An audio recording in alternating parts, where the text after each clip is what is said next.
1 Timóteo, capítulo 4, vamos ler apenas o versículo 16. Timóteo 4, 16. 1 de Timóteo 4, 16. Amém. Amém? Podemos ler? Diz assim a palavra do Senhor. Tem cuidado de ti mesmo e da doutrina. Persevera nestas coisas, porque fazendo isto, te salvarás, tanto a ti mesmo, como aos que te ouvem. Amém? Digam graças a Deus. Vamos falar com o Pai.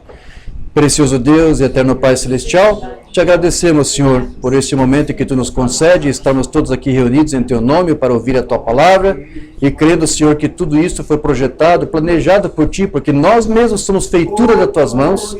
Todos os nossos dias foram contados, conforme diz a Tua palavra, quando nós não existimos, quando nenhum desses dias sequer existia. Então nós sabemos, Senhor, que lá na eternidade Tu não viu um momento como este que estamos tendo agora. Então aqui, Senhor, nós apresentamos nosso desejo de que nessa noite, Senhor, Tu possas falar conosco através da Tua palavra. Nos ajude, Senhor, porque se estamos aqui desejosos de ouvir é porque temos sede e fome da Tua palavra. E enquanto muitos aí fora têm fome e não têm onde saciar, Tu nos permite, nesse tempo do fim, ainda termos essa ração, esse elemento para essa estação. E nós te agradecemos, Senhor, por Tu virar o Teu rosto para nós e nos mostrar a Tua bondade e a Tua misericórdia. Então, Pai, que Tu nos ajude, que Tu abra esta palavra para nós, porque isso não foi uma demonstração apenas para os dias de Paulo, mas para todas as eras da igreja, e principalmente para esta era, onde o apóstolo Paulo disse que nos últimos dias muitos não sofreriam essa doutrina. Então nos ajude, Senhor, que Tu possa esclarecer e revelar a Tua palavra para nós, e que essa mensagem possa alcançar a todo eleito que Tu tens separado para ouvir esta palavra.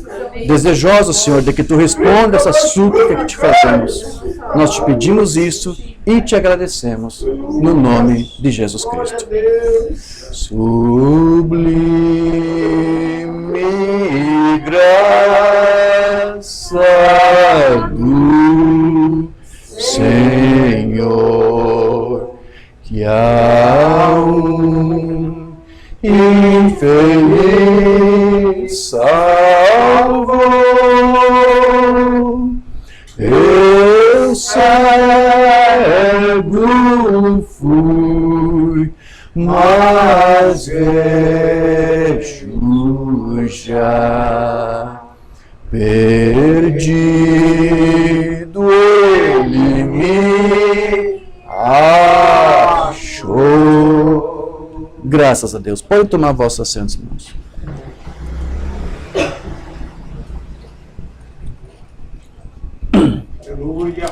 Meus queridos, nós temos estudado já há um bom tempo que, embora o Umbanda reconhecesse que o seu ministério era vindicado por Deus, ao ponto de cumprir aquela escritura de Malaquias 4, ele sabia que o seu ministério estava cumprindo aquela escritura.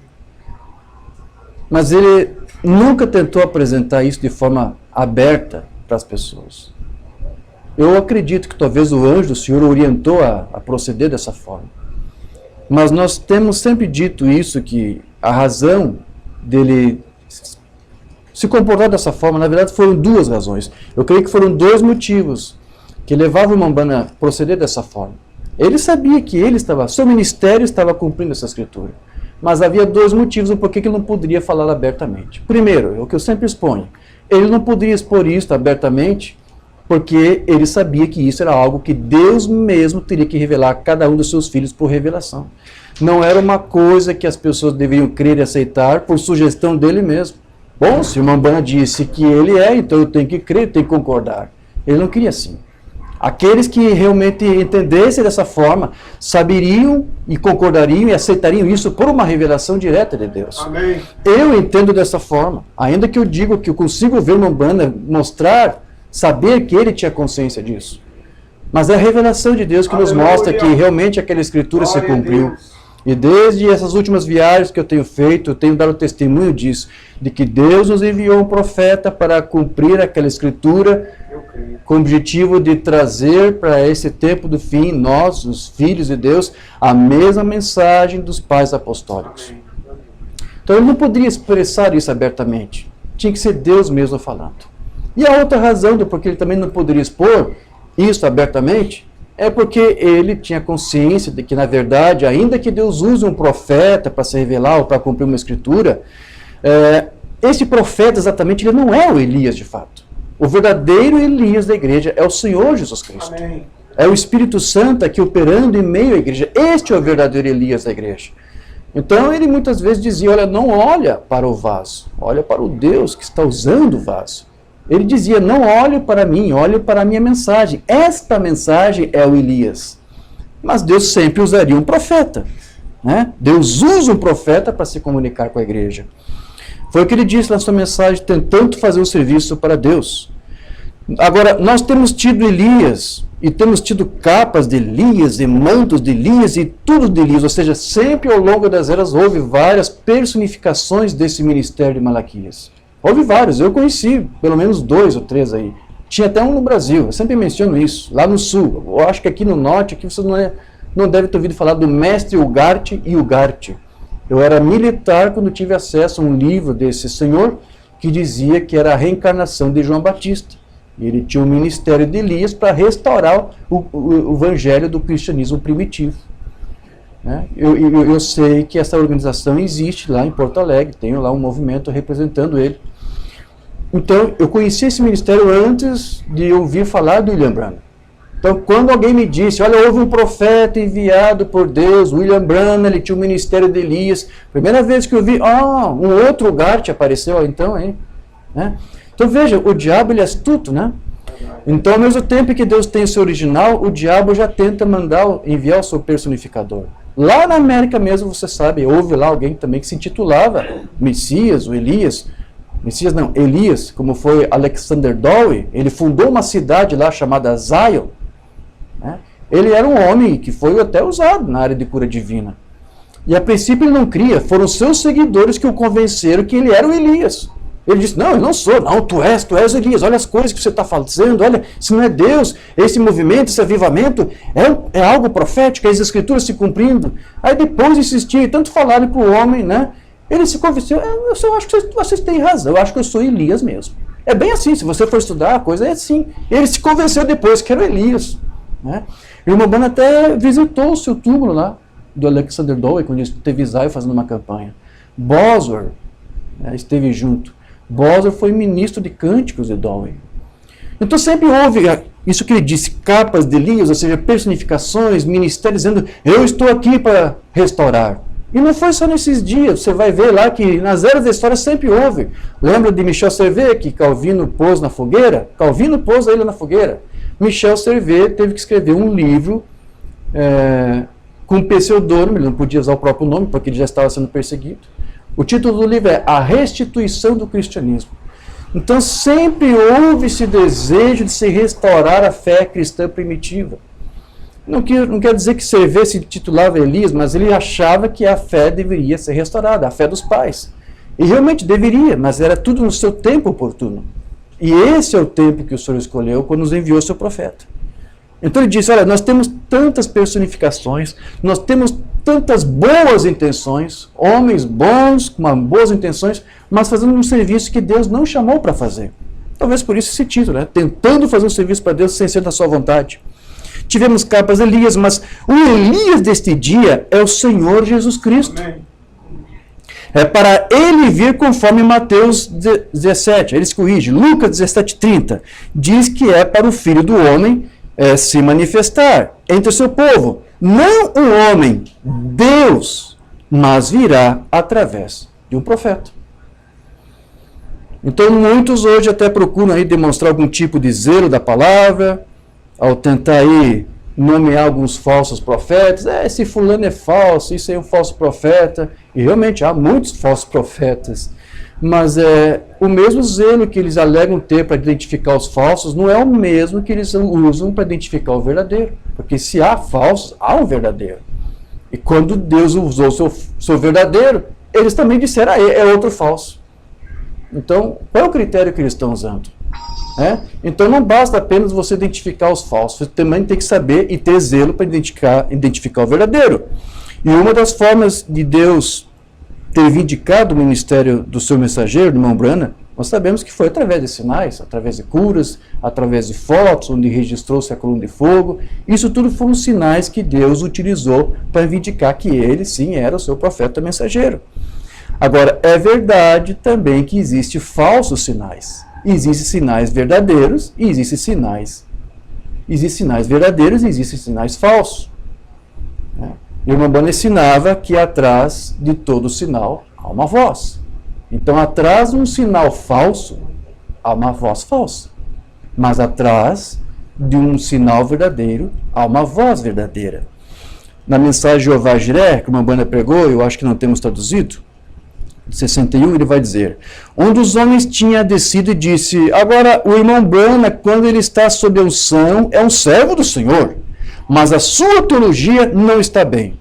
Ele disse: ele é um profeta quando a unção está sobre ele.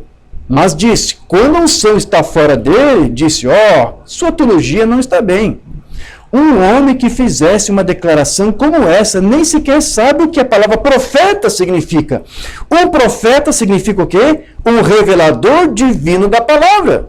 Então, e esses sinais são uma demonstração de que isso é a verdade. Então, Deus estava mostrando os sinais para vindicar que a sua palavra era a verdade.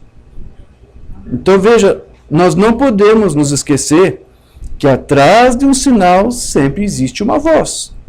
Então os sinais eles podem ser tanto usados aí para vindicar uma verdade, como também pode ser usado para vindicar uma mentira. Isso vai depender do tipo de sinal que ele representa. Então, por mais surpreendente que o sinal possa ser, se a mensagem ou a doutrina que promove ou que ele estiver promovendo, não for uma doutrina bíblica, você tem que ignorar esse sinal o mais rápido possível. Então, não olhe para o sinal, olhe para a voz. Não adianta você ficar admirado com os vídeos aí de um profeta africano que ora e faz chover e você fica impressionado. Não olhe para isso. Olhe a voz, olhe a mensagem que ele está pregando. Não importa que ele ore e a chuva caia. Não importa. Olha o que ele está dizendo, olha o que ele está ensinando. Se o ensino dele é a mesma antiga escola, como diz Mambrana, esqueça. Então, se a mensagem que ele está promovendo, que os sinais estão promovendo, não for a mensagem, a doutrina bíblica, nós temos que deixar isso de lado. E você sabe que Deus, ele alertou Israel para esse tipo de coisa. E é uma pena que esses alertas, eu não sei, parece que as pessoas pensam que era só para aquele tempo, mas as escrituras são úteis para nós. Paulo diz que toda escritura é útil, e proveitosa para ensinar, corrigir, redarguir e instruir em justiça, a fim de que todo homem seja perfeito e perfeitamente instruído para toda boa obra. E quando ele disse toda escritura, o que ele tinha naquele tempo? Qual era a escritura que ele tinha? Os rolos do Tanakh, o Antigo Testamento. Então há muita coisa ali. É verdade que no que tange a dispensação da lei, que já acabou, já está cumprida, há muita coisa dos livros da lei que interessa para nós. É uma coisa que eu quero ler para você, que está ali em Deuteronômio, que era para Israel, mas é para toda a igreja. O que está ali é para toda noiva hoje. Olha como seria bom que toda noiva de Cristo hoje ficasse atenta a isso aqui. Isso está lá em Deuteronômio 13, vou ler os primeiros 4 versículos. Quando o profeta ou sonhador de sonhos se levantar no meio de ti, e te der um sinal ou prodígio, e suceder o tal sinal ou prodígio, de que houver falado, ele disse, eu vou orar e vai chover chuva do céu, vai descer chuva do céu. Aí ele ora e a chuva vem. É um exemplo. Ele diz que vai fazer um sinal, e o sinal acontece. E agora?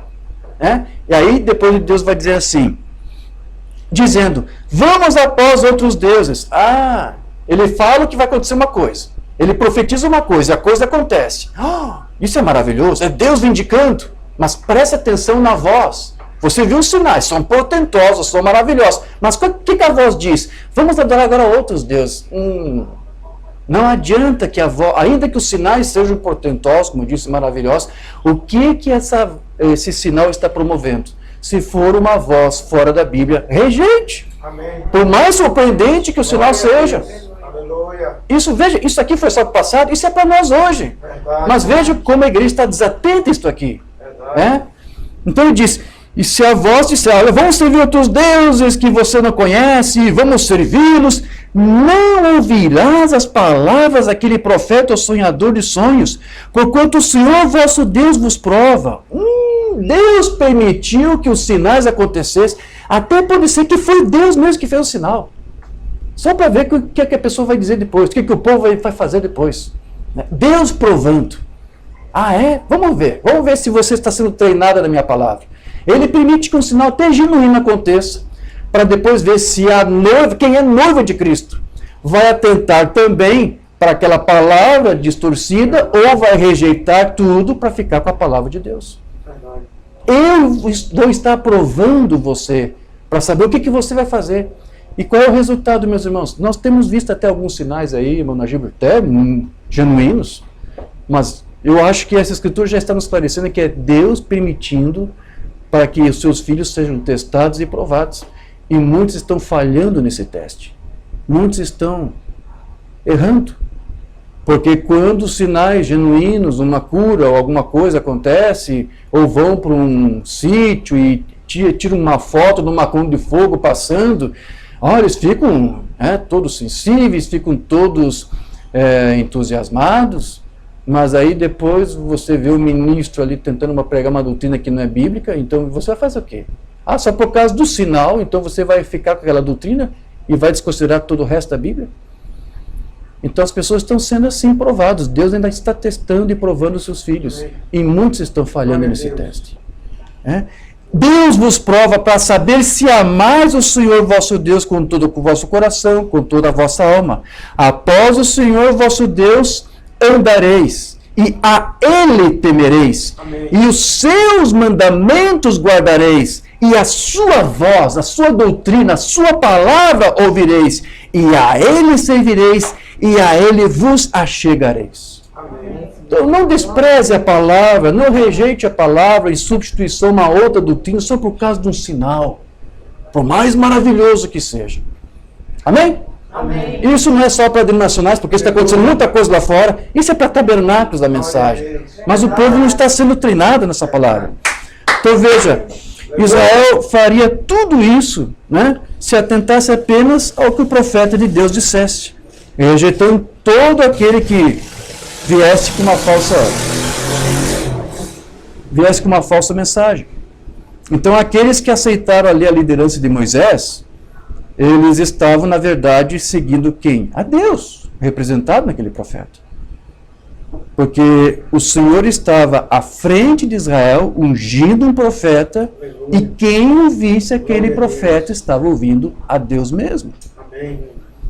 Agora, você não pode esquecer que Deus também disse que ia provar os seus filhos, e o apóstolo Paulo disse que nos últimos dias Deus provaria os seus filhos através do ministério que ele chamou de Janes e Jambres. Assim como houve Janes e Jambres no passado, haveria Janes e Jambres no tempo do fim. Houve Janes e Jambres para fazer frente a Moisés, para dizer para Israel que tinha alguma coisa parecida com Moisés, com o que Moisés tinha. Então nós tivemos hoje o nosso Moisés, Deus enviou o seu Moisés, e também Deus tem permitido que Janes e Jambres apareçam, alegando para a noiva de Cristo que tem a mesma coisa que o nosso Moisés teve.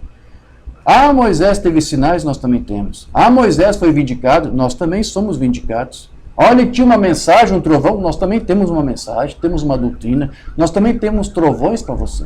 São Janes e Jambres para fazer frente ao ministério de Moisés. E veja, Deus mesmo é quem permite que eles apareçam para testar a estabilidade, para testar aí o nível de fé, de entrega, de confiança de Deus, ou da igreja de Deus na sua palavra. Mas veja, aqueles que são nascidos de Deus, eles vão saber identificar a todo ensino que não vier da palavra de Deus. É nessa hora que a eleição, irmão Najib, tem que vir a mostrar suas cores. Quando alguém fica cedendo a sinais e doutrinas de Janes e Jambres, é porque está faltando eleição aí. Um eleito, Jesus disse, tentarão confundir, enganar, se possível, os eleitos, mas não é possível. Então ele vai falar isso na mensagem Jeová Jiré. E a Bíblia diz que Janes e Jambres se levantariam nos últimos dias e que quase enganariam até os escolhidos. Tenha cuidado, irmão, e mantenha isso certo na palavra de Deus. Não saia daí. Há um monte de coisas hoje que estão acontecendo e que não estão vindo dessa palavra. Há muita coisa sendo ensinada nas denominações que não vem da palavra. Há muita coisa sendo ensinada nos tabernáculos da mensagem que não tem nada a ver com a palavra. E deixe isso só. Fique com a Bíblia. Amém. Porque a Bíblia disse que enganariam até os escolhidos, se possível. Por isso que eu disse, tem que ser eleito. Só eleito não é confundido.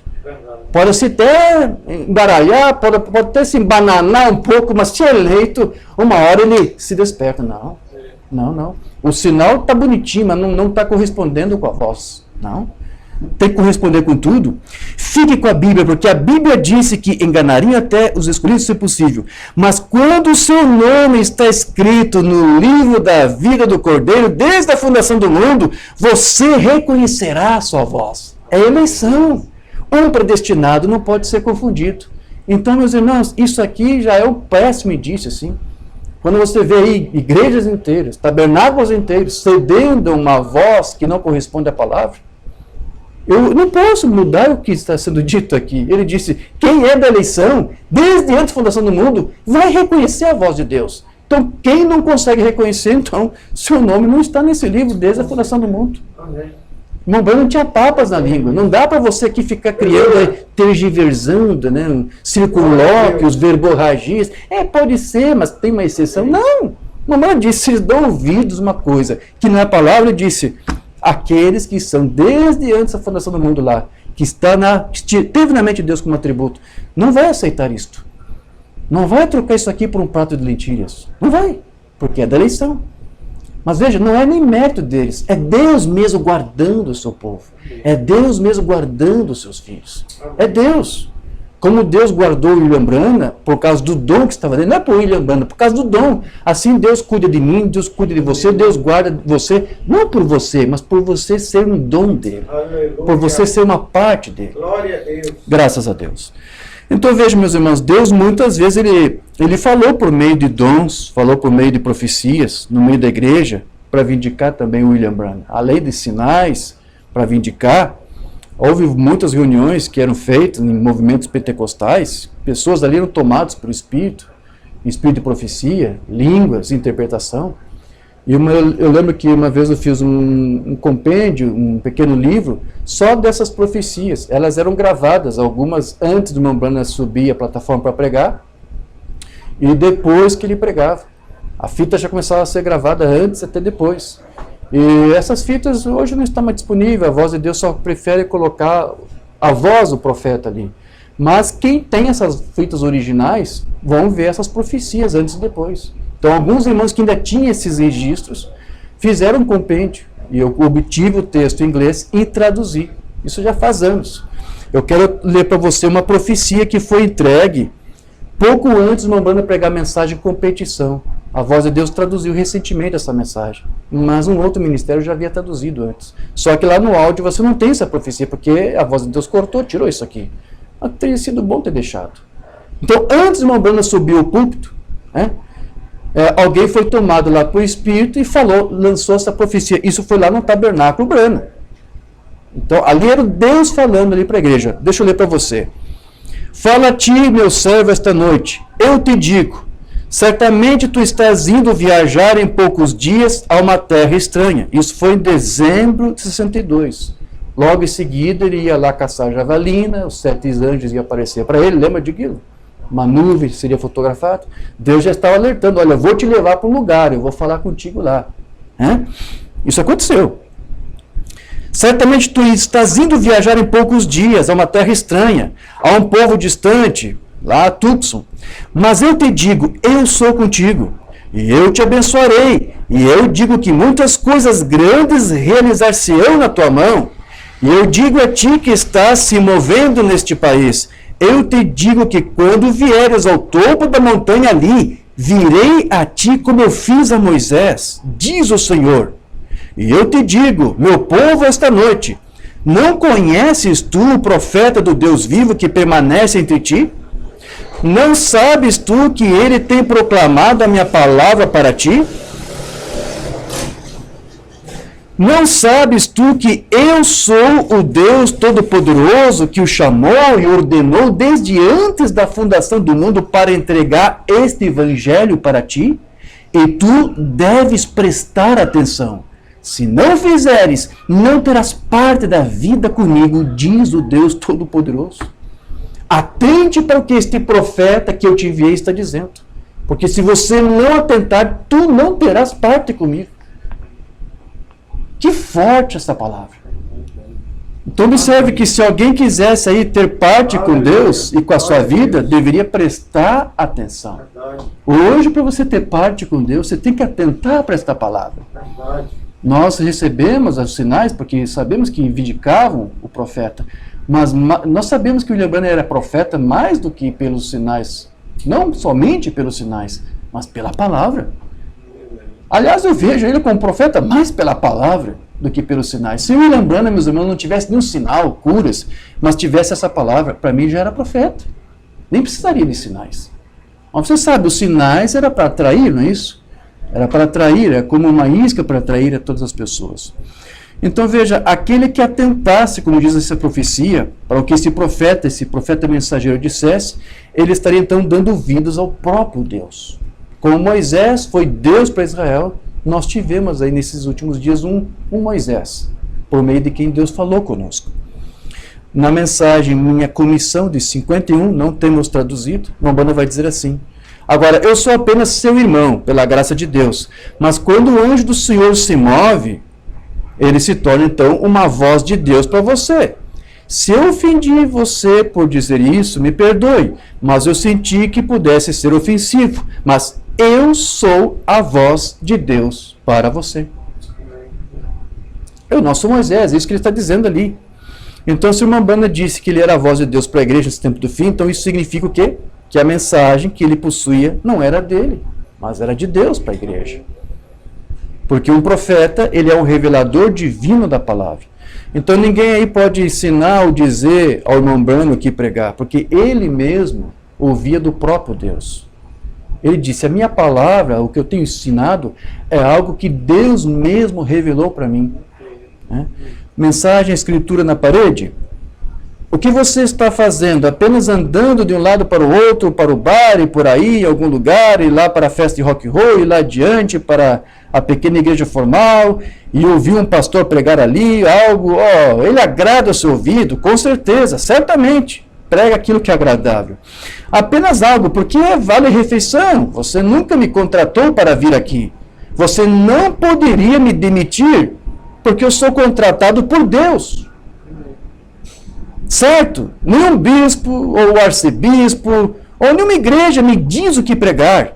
Eu ouço a Deus. Eu tenho a sua mensagem. Isso é tudo. Eu não preciso do seu dinheiro. Eu não vim pelo seu dinheiro.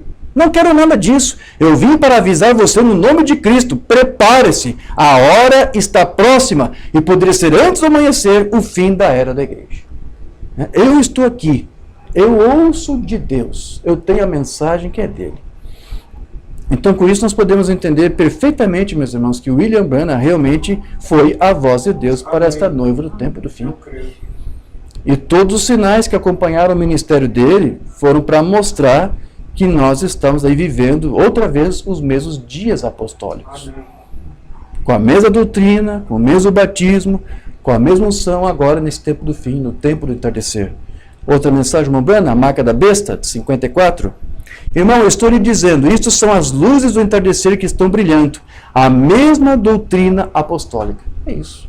Ele está aqui, ou ele esteve aqui, para nos conduzir de volta àquela mesma fé dos pais da igreja primitiva. O mesmo batismo apostólico, o mesmo enchimento apostólico do Espírito Santo, os mesmos sinais e maravilhas apostólicos estão mostrando-se para os gentios, como eles fizeram para com os judeus lá atrás, no romper da manhã. Aqui está isto no pôr do sol. Então aqui nós temos um Umbanda dizendo que aquilo que foi ensinado pelos apóstolos, lá na igreja primitiva, agora estava sendo ensinado por meio do seu ministério outra vez. A mesma mensagem, a mesma doutrina apostólica. A mesma mensagem que Paulo pregou lá na primeira era da igreja é a mesma mensagem sendo pregada agora. O que você vê lá no alfa agora se repete no ômega. Por isso que Umbanda disse que nessa última era laodiceiana, ela voltaria a ser uma era efesiana. Porque a noiva desse tempo do fim ouviria essa mesma mensagem lá dos pais. Amém. Graças a Deus. Então, essa doutrina que nos foi entregue pelo irmão Brana e que foi vindicada por Deus, ele disse, é a doutrina dos apóstolos, não estou pregando a minha doutrina, eu ouço de Deus, e o que eu ouvi de Deus é a mesma coisa que os apóstolos ouviram, e que nos foi restaurada agora, e que foi, como disse o irmão Brana, essa doutrina dos apóstolos, ao longo das eras, ela foi consumida por gafanhotos, que são as doutrinas dos homens, que são os credos, as tradições, os dogmas, né? Restauração da árvore noiva, onde o Senhor vindicará a palavra, exatamente o que ele sempre tem feito através de cada era. Ele ainda faz a mesma coisa, ele permanece com a palavra, e qualquer ministro ungido com o Espírito Santo permanecerá pela mesma palavra, se é ungido pelo Espírito Santo. Porque a Bíblia diz que toda a Bíblia foi escrita pelo Espírito Santo. E como você pode ter o Espírito Santo e negar o que a Bíblia diz? Ou como que você pode defender o que a Bíblia não diz e alegar ainda tem o Espírito Santo? Se você tem o Espírito Santo, você não pode dizer nada que seja contrário ao que a Bíblia diz. É uma contradição, né, irmãos? Então, como que você pode ter o Espírito Santo, por exemplo, e negar a predestinação? Mas há pessoas que negam. Como que alguém pode alegar ter o Espírito Santo e negar outras questões, como a segurança da salvação, a soberania de Deus, negar a semente da serpente, negar que Deus tem um filho e alegar teu Espírito Santo? O Umbanda vai continuar. O próprio Espírito em você dá testemunho de que isso não está certo. O gafanhoto tem comido, isso é tudo. Corroendo as verdadeiras coisas de Deus. Sim, Senhor, a palavra sem autoridade é contrária à doutrina dos apóstolos. Então, meus irmãos, em muitas denominações, o que você está ouvindo ali é uma palavra sem autoridade, que está corroendo a doutrina apostólica como gafanhoto. E da mesma forma, nos tabernáculos você tem a mesma coisa, muita palavra ali sem autoridade, que está ali como gafanhoto comendo e corroendo a doutrina que o próprio William Branham pregou. Há vários gafanhotos em vários tabernáculos da mensagem, corroendo, substituindo essa mensagem, essa doutrina, por uma palavra sem autoridade, sem vindicação. Ainda que eles aleguem ter tirado uma foto que quando o fogo passou, né? Mas eles já esqueceram tudo isso. O profeta disse, e eu citei aqui a escritura, não olhe para os sinais, olhe para a voz, olhe para os que estão falando, olhe para o que estão ensinando, veja se é a mesma mensagem, veja se é a mesma Bíblia. Então hoje, como eu disse, nós temos muitos gafanhotos, né, que estão substituindo aí o ensino apostólico restaurado por uma palavra sem autoridade. Lá em Mateus 7, 28 e 29, diz que a multidão se admirava com a doutrina que Jesus pregava, você lembra disso? Porque ele pregava com autoridade, né? E ele foi conhecido da forma como ele pregou a palavra. E o Filho do Homem, Jesus Cristo, ele ouvia de Deus para saber o que ensinar. Ele disse que a doutrina não era dele, mas do seu Pai. E o Umbanda mesmo disse muitas vezes, a minha doutrina não é minha, é do meu Pai, é do meu Deus, que me chamou, que me vocacionou. E além do que ele mesmo disse, você viu essa profecia de Deus falando para o seu povo. Se você não atentar para a voz dele, você não tem parte comigo, porque o que ele está dizendo foi que eu revelei para que você ouvisse. Vamos ler outra mensagem aqui do Umbanda? Não é uma mensagem não. Porque veja, além desses testemunhos aqui das profecias que apareciam ali, havia aquelas pessoas que também faziam ali uma reportagem jornalística das campanhas, e eu traduzi também muitos artigos, pessoas que estavam ali para averiguar o que o Umbanda estava fazendo, como é que era o seu ministério, as pessoas ficavam impressionadas. Há uma matéria que eu traduzi, que eu quero ler aqui, intitulada Eu Visitei uma Reunião Branham, isso foi em 54. Dá só uma olhada aqui, como é que é as impressões que esse ministro teve aqui dessa reunião que ele participou. Ele disse que Jesus via tudo em visões. Ele discernia os pensamentos dos homens. O que nós podemos dizer com tais declarações?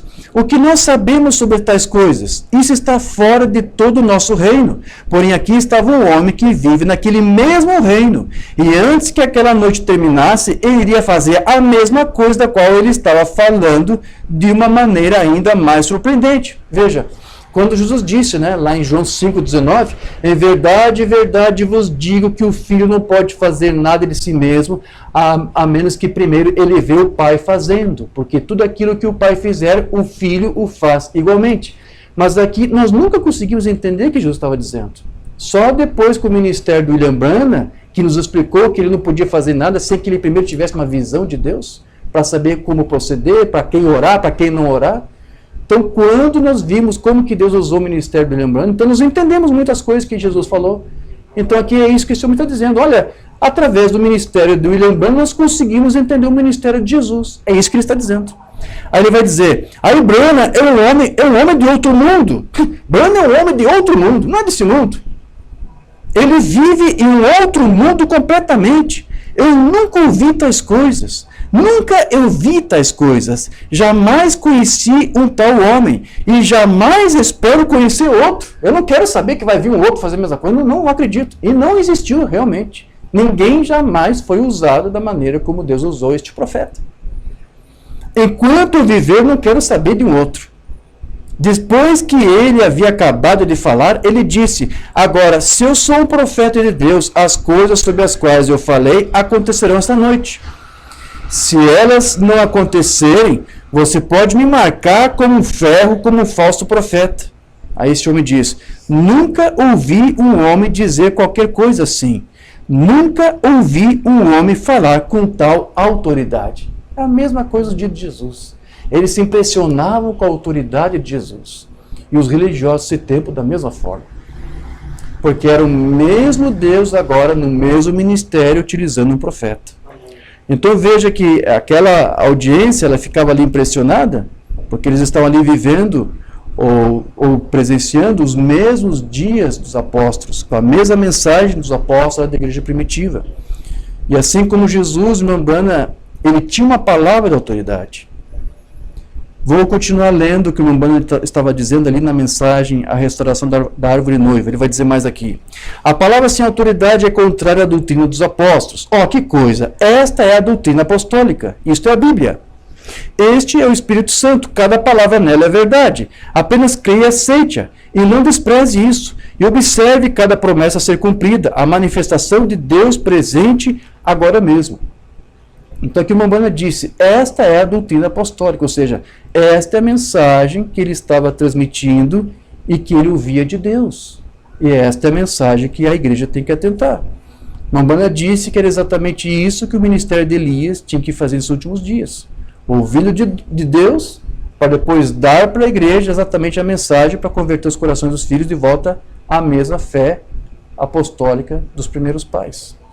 O que, em outras palavras, significa que ele viria para mudar os nossos pensamentos, para que os nossos pensamentos não fossem mais como do homem, mas como os pensamentos de Deus.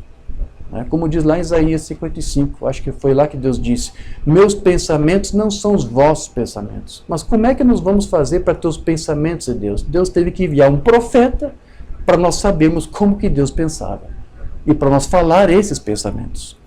Mensagem, qual é a atração da montanha, sobre a montanha?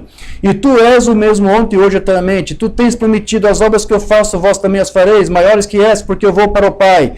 E eis que nos últimos dias eu vos enviarei o Elias, o profeta, e ele mudará os pensamentos das pessoas, converterá os corações dos filhos de volta ao ensino apostólico da Bíblia. É isso que o ministério de Elias deveria fazer aqui. Haverá luz no entardecer. Então, a fé apostólica, sim, irmãos, haveria de ser restaurada. Então, como nós vimos, meus irmãos, embora o Umbanda não admitisse, como eu disse para você abertamente, que ele era esse Elias, ele tinha consciência de que o Senhor estava ali lhe auxiliando para cumprir aquela profecia. Deixa eu ler para você aqui a mensagem que ele pregou, lagarta, locusta e gafanhoto. Deus abençoe seu coração. Eu não deixarei você nessa condição. Vou lhe dizer o que Deus disse. Mas eu restaurarei a você tudo que a lagarta comeu, tudo que o gafanhoto devorou, tudo que a locusta comeu. Eu restaurarei, diz o Senhor. Então, ajude-me para que eu cumpra essa profecia. Veja, Mamãe aqui está dizendo que isso aqui era uma profecia. E aqui ele está dizendo, Deus, me ajude para que eu possa pôr em prática isso. Então ele sabia que Deus estava usando ele para cumprir as Escrituras. Antes da vinda do Senhor, a verdadeira fé apostólica, o verdadeiro ensinamento apostólico, o verdadeiro espírito bíblico, a verdade, ela está a seu caminho agora. O banco está dizendo, Senhor, ajude-me a levar o verdadeiro entendimento apostólico, o mesmo espírito bíblico. Então é aquilo que nós já vimos. Esse Elias, esse ministério de Elias, ele não veio aqui para pregar uma outra doutrina própria, ele veio para pregar a doutrina de Cristo. Amém. E uma vez que a igreja recebeu essa mensagem, ela também não tem mais necessidade de um outro profeta mensageiro. Você já tem tudo. Esse profeta foi enviado para trazer a você tudo que você precisava. Aleluia. Como tenho dito em algumas reuniões, o que falta agora para nós? É o arrebatamento. É só o que nos resta. Porque essa mensagem já nos trouxe toda a fé que precisamos. A fé para a cura divina, a fé para a salvação, a fé para o batismo do Espírito Santo. Aleluia. A fé de rapto, como nos dizem, né? É a fé de arrebatamento. Aleluia. É só o que está nos restando. Mensagem Credes agora, de 52. Recentemente, quando eu estava batizando no Rio Raio, em Jeffersonville, quando todos os jornais locais cobriram isso, às 2 horas da tarde, quando eu estava orando aqui, veio ele dos céus, lá pelas 2 horas da noite, em junho, ou no período da tarde, melhor, em junho, meados de junho, bem acima de onde eu estava, e uma voz disse, como João Batista foi enviado para alertar as pessoas da primeira vinda de Cristo, assim esta mensagem é para alertar o povo da segunda vinda. E subiu de volta para os céus, enquanto as pessoas gritavam e desmaiavam. O que é isso? Deus aprontando a igreja. Você não precisa de nenhuma nova doutrina. Você não precisa de nenhuma nova teoria. Você precisa realmente de verdadeiros corações convertidos ao Deus Todo-Poderoso e crer em Deus e em seu Filho, Jesus Cristo. Amém. Ter comunhão com todo mundo, com todos os cristãos, pelo Espírito Santo. Então, meus irmãos, como é que alguém vai querer provar para você que está pregando a mensagem de Lambana, pregando uma doutrina e uma teoria nova? Ele diz, você não precisa disso. Não, como que não? Você tem. Eu tenho um novo nome aqui para te revelar. Não, você não tem que crer em uma outra coisa, além do que já está aqui. Tudo que alguém tentar provar para você, que ele não conseguir te mostrar na Bíblia, esqueça. Resumindo, é isso aqui que o Lambana disse. Tudo que você tem que crer é algo que está aqui, tem que ser provado aqui. Aí as pessoas vêm com um novo nome Branham. Onde é que está isso aqui na Bíblia? Entendeu? Só um pequeno exemplo aqui, poderia citar outros para você. Aí eles se dizem cristãos. Como é que você pode se identificar como cristão crendo em uma doutrina que os primeiros cristãos não ensinaram? Não, mas é a revelação nova do tempo do fim. Como assim? A revelação do tempo do fim é a mesma revelação de Alfa. Amém. A revelação do homem é que tem que ser a mesma. Se alguém diz que nesse tempo do fim te traz uma nova teoria, um novo revelamento, uma nova visagem, e não corresponde com o que os primeiros pais ensinaram, esqueça, é vaidade. Verdade. Aleluia. Eu creio. É por isso que as baratas correm quando a luz é acendida. Amém. Deixa eu ler outra mensagem aqui. Qual é a atração sobre a montanha? Observe essa escritura aqui como se assemelha a essa. E ele, Elias, converterá os corações dos pais aos filhos. Agora, falando de Malaquias 4, não misture isso. Ou Malaquias 3, João, Elias, o qual veio nos dias anteriores à primeira vinda de Cristo, tornou o coração dos velhos pais patriarcas a mensagem dos filhos, a nova mensagem. Agora observe, e os corações dos filhos dos pais, em sua segunda vinda nos últimos dias, ele retorna à fé apostólica novamente. E o que é a fé apostólica? É a mesma coisa que os primeiros pais ensinaram. Nada mais, nada menos, nada acrescentado, nada novo. Você não precisa de uma coisa nova, de uma nova teoria. É a mesma coisa que os pais pregaram lá. É isso que te leva para o arrebatamento. Então Deus só teve que enviar esse profeta porque ele disse, os gafanhotos ao longo das eras demoraram isso, acabaram com isso. Tocaram isso por trindade, por unicidade, por dualismo e tantos outros ismos. E agora Deus vem, envia o profeta e até dá uma visão, né? Eu tenho contado essas visões por onde tenho ido. Aquela visão que Mamãe recebeu do Senhor, De um lado havia árvores trinitárias, do outro lado havia árvores unicistas, e nessa visão Deus disse, fique no meio entre as duas. Né? Não pegue nada, não cruze para o outro lado, ou seja, não faça de um trinitário unicista, não faça de um unicista trinitário, fique no meio e tente trazer ambos os lados para o centro do caminho, porque é no centro do caminho que está a verdade. Por que isso? Porque a trindade e a unicidade não fazem parte da fé apostólica. Eu tenho dito aí por onde eu tenho passado, é honesto, é justo. Vamos ser francos aqui. É justo alguém se identificar como cristão defendendo uma doutrina que nunca foi crida pelos primeiros cristãos? É honesto. Eu contei uma história, simulei algo muito rápido ali em Rondônia, né? Tenta imaginar alguém que vendia queijo e ele dava um nome para o seu produto, né? Era o seu nome, ele era conhecido, Zé do Queijo. Então ele vendia queijo, né? E estava lá na embalagem, Zé do Queijo. E ele fez muita fama, ganhou muito dinheiro e havia uma demanda muito grande porque todos amavam o queijo do Zé do Queijo. Mas aí, certo dia, o Zé do Queijo morre. E os filhos nunca aprenderam a fazer queijo com o Zé do Queijo. Mas eles quiseram continuar com a franquia porque era famosa e tinha uma demanda, uma clientela muito grande. Só que eles nunca souberam fazer queijo. Aí então, ao invés de fazer queijo, decidiram vender sabão. Mas usaram a mesma franquia, Zé do Queijo. Faz sentido? Faz sentido você vender sabão com embalagem lá Zé do Queijo? Você compra sabão, mas o sabão se chama Zé do Queijo. Só porque a franquia era famosa para você? Não faz sentido. Faz sentido? Não. Então faz sentido você dizer que você é cristão e ao mesmo tempo dizer que você é trinitário? Dizer que você é unicista? Se essas duas doutrinas nunca fizeram parte da fé cristã por 200 anos. A fé trinitária só surgiu no século III. A fé unicista foi no finalzinho do século II, anos 185 por Noeto. Mas por todo esse tempo antes dele, ninguém ensinou que Jesus era o próprio Deus. Ninguém jamais ensinou que Deus nasceu, que Deus morreu na cruz. Foi Noeto, lá em 185, que primeiro começou a falar isso. É só você investigar os livros da patrística, os primeiros pais nunca ensinaram isso. Depois veio um homem e ensinou isso. Depois veio um tertuliano dizendo, não, Deus é o próprio... como é isso? Deus são três pessoas. Pai, Filho e Espírito Santo. Primeira, segunda e terceira pessoa, tudo o mesmo ser de Deus. Isso nunca foi ensinado pelos primeiros pais. E agora você quer se identificar como cristão defendendo uma doutrina que nunca foi defendida pelos primeiros cristãos? Se você vem para mim e diz, olha, eu sou cristão, mas eu sou trinitário, por favor, vá lamber sabão. Verdade. Porque você está se identificando com uma coisa que não é apostólica, não é original. Verdade. Amém, meus irmãos? Amém. Outra mensagem aqui do irmão Bruno, a voz do sinal. Agora, isso será o sinal. E a voz do sinal será Malaquias 4 para restaurar o povo de volta à fé apostólica dos pais. Aí está o sinal, aí está a voz.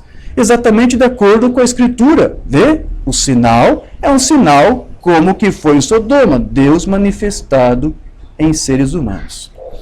Então, alguém uma vez disse para irmão Brana, a era apostólica já acabou. Um argumento que foi usado, eu quero ler para você aqui. Ele disse, como assim? Me prove que a era apostólica acabou. Está lá na mensagem Semente de Discrepância. Há poucas noites atrás, um certo ministro do Arizona, de uma grande e famosa escola aqui nessa cidade, chegou para mim e disse, eu desejo corrigir sobre algo. Quando você tiver oportunidade. Eu disse, esta oportunidade, pode me corrigir? O que é? Senhor Bruno, o senhor está tentando... Eu creio que o senhor... é sincero e que o senhor é honesto, porém o senhor está tentando introduzir ao mundo uma doutrina apostólica. E disse, a era apostólica cessou com os apóstolos. Olha o argumento deste homem. Ele disse, a primeira coisa que eu gostaria de lhe perguntar, meu irmão, Mambana disse, a primeira coisa que eu quero te perguntar, meu irmão, o irmão crê que cada palavra de Deus é inspirada? Ele disse, sim, senhor, certamente que eu creio. Eu disse, então, me mostraria o irmão na palavra aonde a era apostólica cessou? Agora, o irmão me mostre onde está isto, e então eu vou crer com o irmão.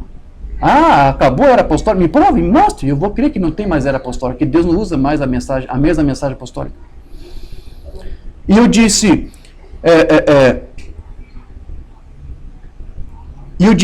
o escritor da era apostólica, Aquele que tinha as chaves do reino, no dia do Pentecostes, quando a era apostólica foi introduzida, eles disseram: varões e irmãos, o que podemos fazer para sermos salvos? Ele disse: arrependei-vos, cada um de vós seja batizado no nome de Jesus Cristo para a remissão dos pecados, e vos recebereis o dom do Espírito Santo, pois a promessa é para vós e para vossos filhos, e para aqueles que estão longe, e tantos quantos o Senhor nosso Deus chamar. Aí ele pegou o homem.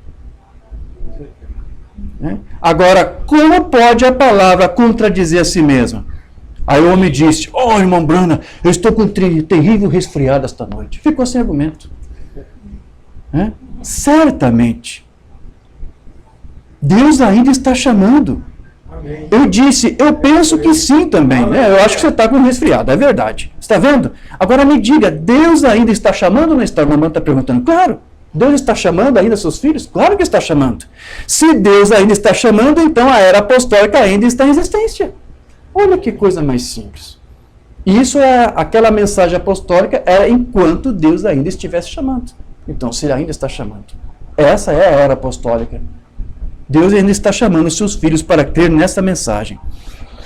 Então, certamente, temos tantos quanto o Senhor nosso Deus chamar, alguma vez chamará, tantos quanto ele chamar, isto ainda será a era apostólica. Então, alguém chegou a perguntar para o irmão Brana, o que é fé apostólica? Por favor, explique para nós o que é fé apostólica. Isso é perguntas e respostas número 14. Essa é uma pergunta. Há 1, 2, 3 perguntas. Fé apostólica significa a fé dos apóstolos. Isso é o que significa a fé apostólica. Que você fica com a Bíblia. Agora, o que é chamado de fé apostólica hoje? Muitos deles não ficam com a Bíblia. Mas apostólica significa fé apostólica da Bíblia. Ou seja, qualquer coisa que não é provado na Bíblia, então é falso. Não é apostólico. Amém. Então, o ensino apostólico, meus irmãos, eu já vou concluir aqui nossa breve palestra. Esse ensino apostólico que Deus nos restaurou nesse tempo do fim, foi para quê? Com que objetivo? Brana disse, esta fé apostólica foi simplesmente para nos alinhar com a Bíblia. Alinhar nossa maneira de crer, nossa maneira de viver, nossa maneira de confessar, nossa maneira de atuar, de agir. Foi isso que Brana disse. Deus teve que trazer de volta esta mesma mensagem dos primeiros pais para nos alinhar com os pensamentos de Deus e não mais com os pensamentos do homem, de sistemas de homens. Por muito tempo nós estávamos alinhados com o sistema do qual nós aí frequentávamos, mas Deus nos tirou disso e Ele precisou usar uma fé apostólica, porque Ele ainda está chamando. Amém. E é pela fé apostólica. Para que tudo isso, irmão Brana? Para nos alinharmos com Ele, com o seu modo de pensar, e não mais com o nosso próprio modo. Mensagem expectativa, mensagem antiga, em 1950, acho que, não sei se temos traduzido, 10 de agosto, dia do meu aniversário. É tempo que a igreja precisava de um bom ensino apostólico de Deus à moda antiga, para deixar a coisa alinhada. É para isso que serve a mensagem apostólica. Os dons e a vocação estão na igreja, mas as pessoas não sabem como controlar-se. Elas não sabem como tomar posse de Deus. Então veja, meus irmãos, a fé ou o ensino apostólico é para nos alinhar o crente com a sua confissão, com a palavra de Deus, alinhar corretamente o seu pensar, o seu portar, o seu agir, o seu falar, como eu disse, o seu vestir, amém? E o Brana, ele disse que, chegou até a dizer que ele era católico. Você lembra que ele disse? Às vezes ele dizia isso, eu sou católico, mas eu sou católico original. Mensagem de cristianismo versus idolatria. Somos todos católicos. Somos a igreja católica. Nós somos a católica apostólica. Católico significa universal. E nós somos a igreja universal da fé apostólica. Aleluia. Sim, senhor.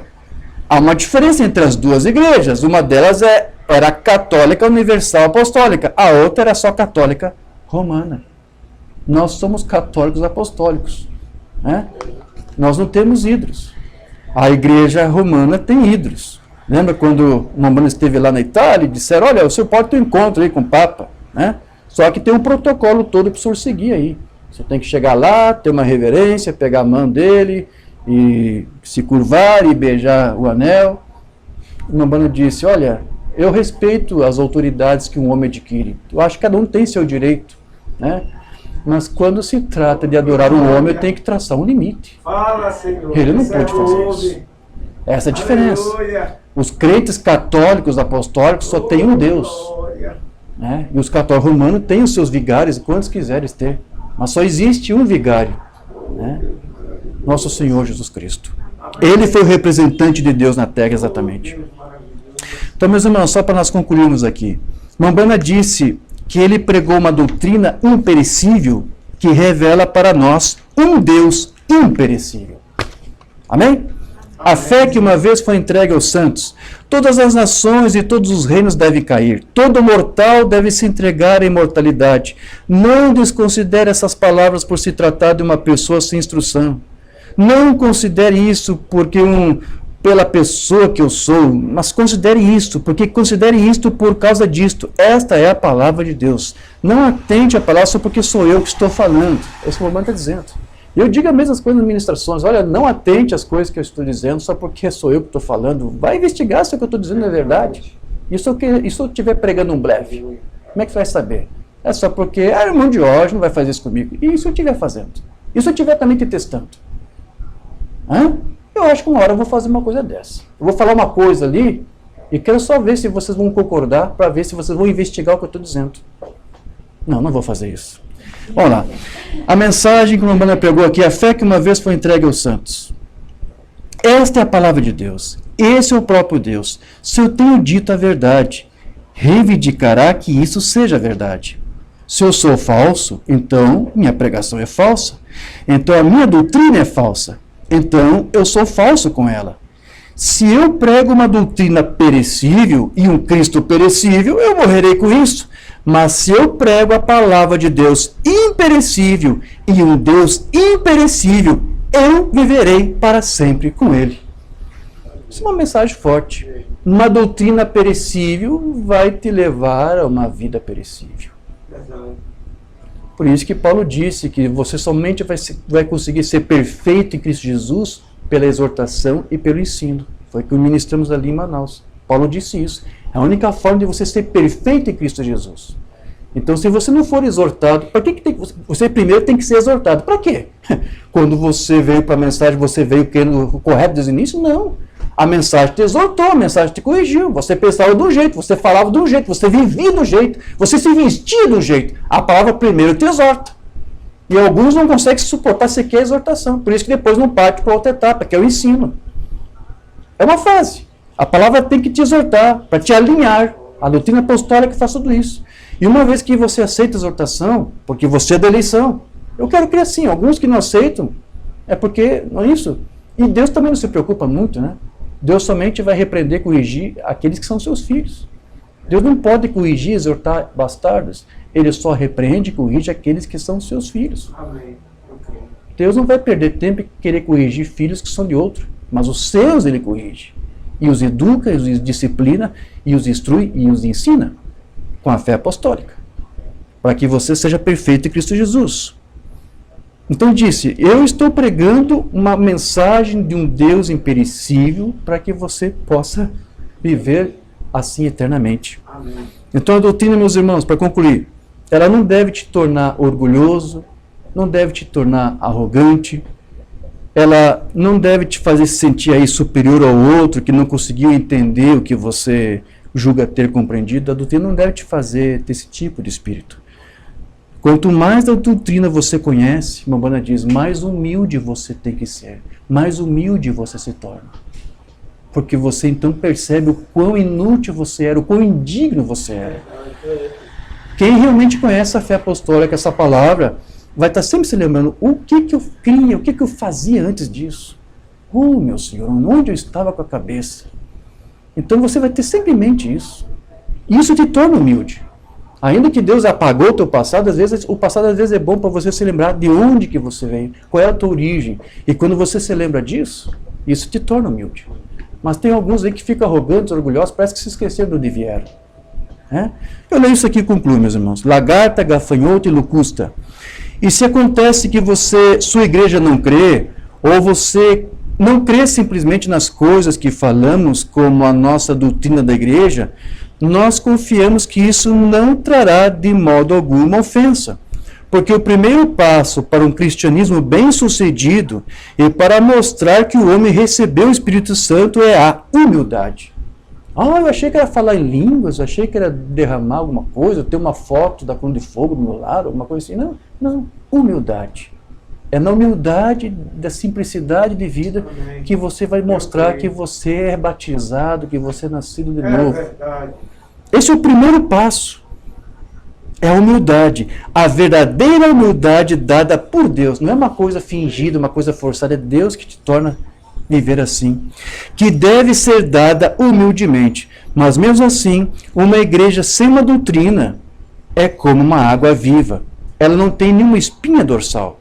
Então, nós temos que ter uma espinha dorsal nela. Nós temos que ter a doutrina. E não somente uma espinha dorsal, mas dentes também. Porque a igreja de Deus deve comer do pão da vida. Graças a Deus. É o que vamos fazer hoje na ministração da ceia.